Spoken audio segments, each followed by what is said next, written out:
families of graduates, alumni, honored guests, teachers, staff, and administration, and the Board of Education in the Randolph Academy.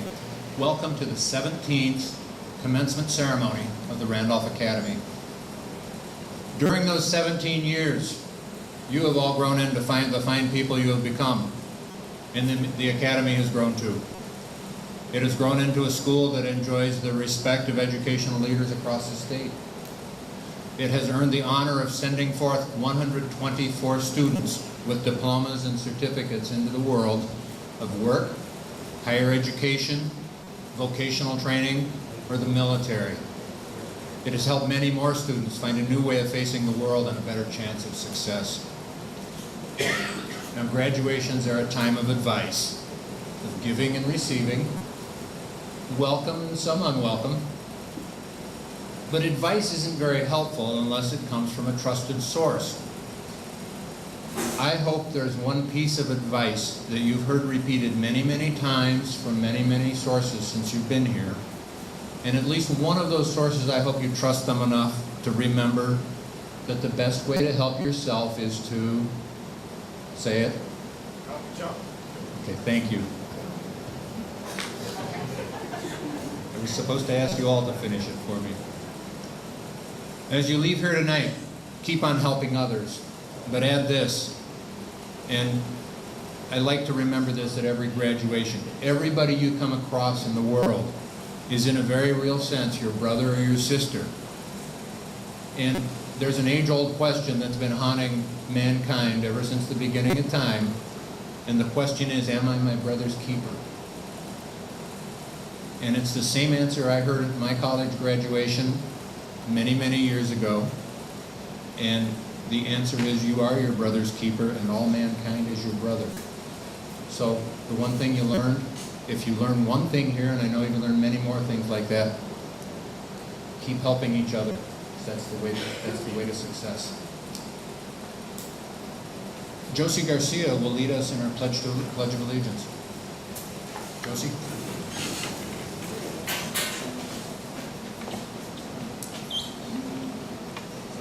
I pledge allegiance to the flag of the United States of America and to the republic for which it stands, one nation, under God, indivisible, with liberty and justice for all. You may be seated. Thank you so much, Josie. Our class address will be delivered by Chris Keisinger. Chris?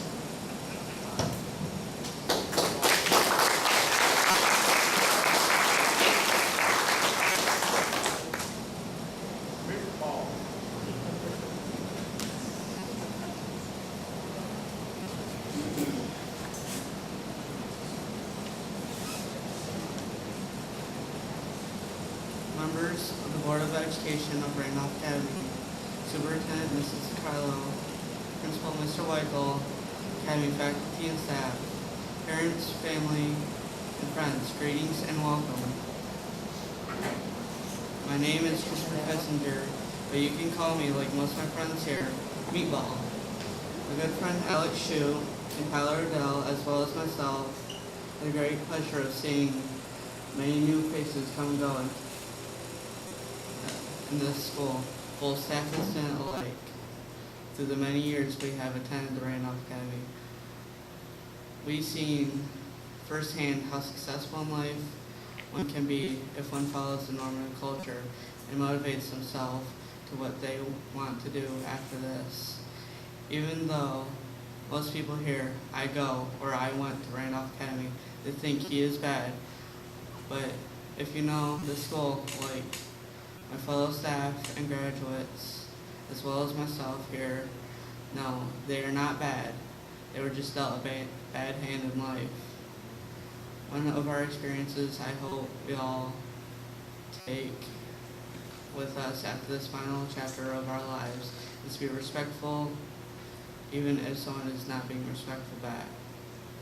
One thing I have to say about my fellow graduate, James D., is even though he had his rough spots, he managed to get on track to not only get done his 12th grade work, but his 11th grade work as well, in order to be here today So I would just like to take a moment to say you have done an excellent job this year.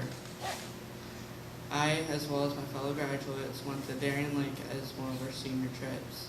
Tyler and I went on as many rides as possible, while Richie and Alex chilled with the staff that came with us. Alex and Richie went on the Ferris wheel before we left, and that time, Tyler and I had the great idea, and still do today, was to go on the boomerang 5 times. The other trip we took as a senior class was the putt-putt. Even though it was only Alex and I that went, we both had a great time. At this time, I would like to thank the people that made these field trips possible. I would also like to thank Mr. Weichel, the school's principal, Mrs. DiCarlo, the school superintendent, and the rest of the Randolph Academy staff, past, present, and future, for helping kids like us succeed not only in life, but in school as well.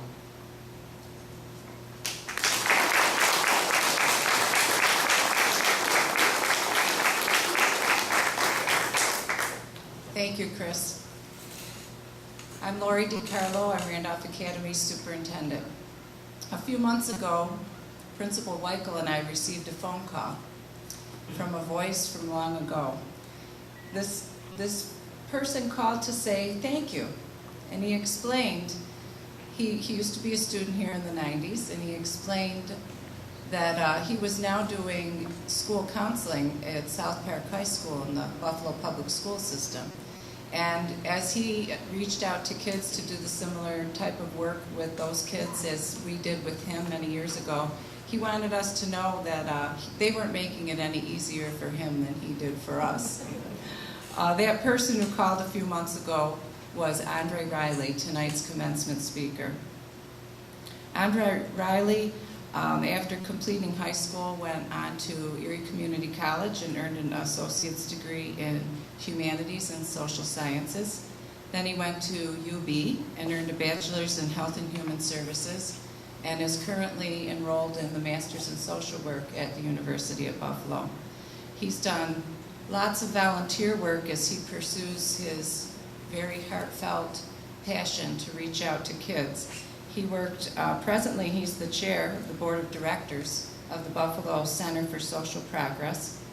He worked as a volunteer chair, support of the advocacy committee for the Coalition of Adoption and Foster Family Agencies, and he did an internship in the Community Connections of New York program. Professionally, his work experience includes working as a mentor from 06 to 09, working for Spectrum Human Services as a family stabilization counselor. He worked as program director for the Buffalo Federation of Neighborhood Centers, which was supervised community-based living for individuals with mental health, mental illness. And currently he's a manager at working for the Hillside Work Scholarship Connection Program out at the South Park High School, where he supervises a team of youth advocates who help kids in that high school. We've enjoyed the nice dinner this evening with Andre, and we are very proud to present him as an example of the great successes that come from the good work that the staff do here at Randolph Academy. Andre?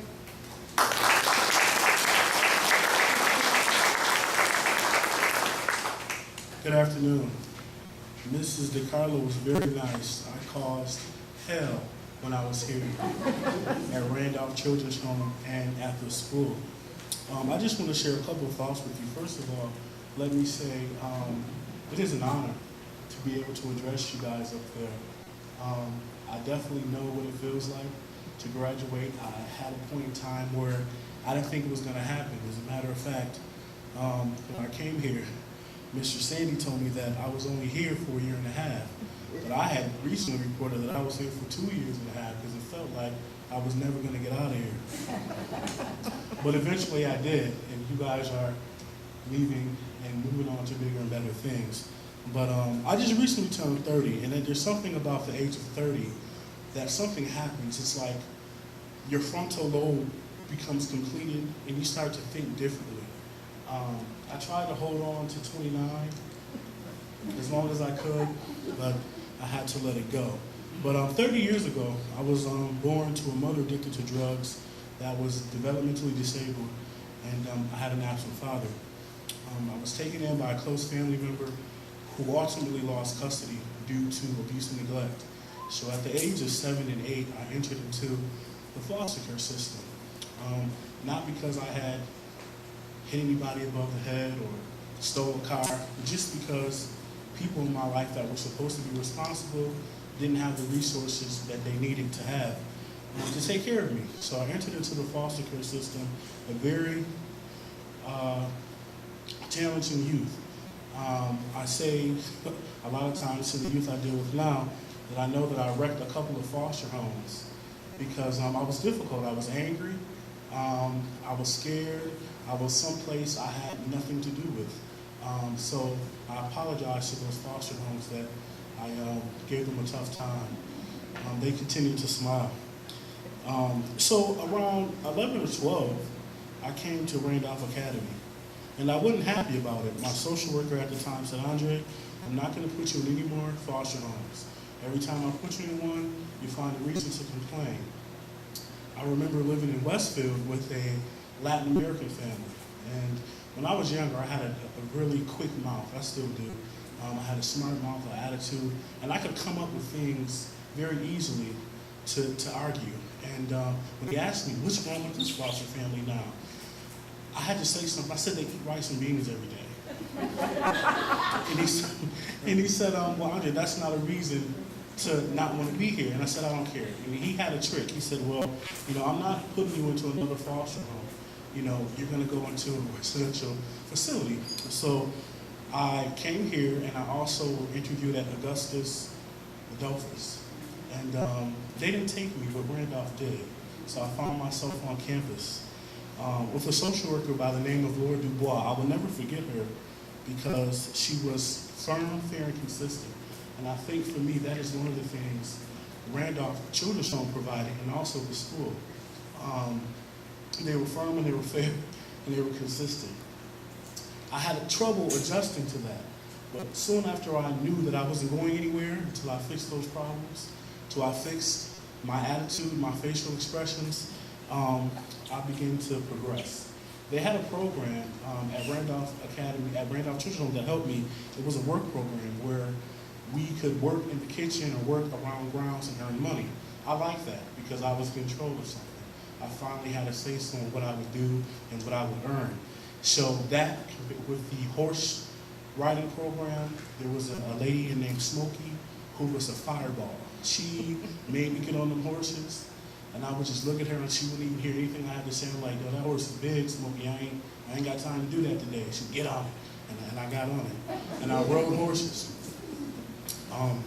But also there was the steel band that was here. Mr. Feldman was very instrumental. I loved music. I thought I could dance. I still do. And that was hopeful. And I tried to figure out what was it that changed my life between Randolph Academy and the